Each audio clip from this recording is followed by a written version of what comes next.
Nasional Prabowo Gibran menekankan Presiden Joko Widodo akan berperan signifikan dalam menyusun kabinet jika Prabowo resmi dinyatakan menang pemilu, termasuk dalam penyusunan kebijakan strategis.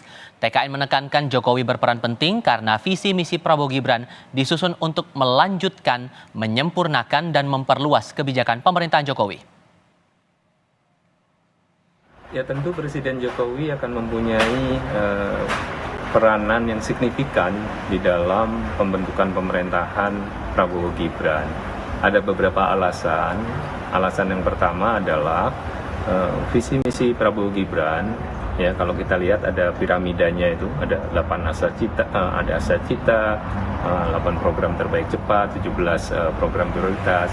Itu dibangun salah satunya adalah atas fondasi kebijakan dan capaian yang diperoleh Presiden Joko Widodo dan juga tentu pemerintahan sebelumnya, presiden sebelumnya Pak SBY, Bu Mega, ya, dan seterusnya.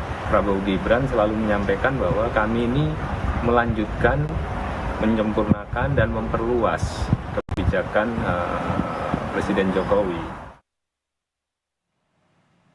Lalu sejauh apa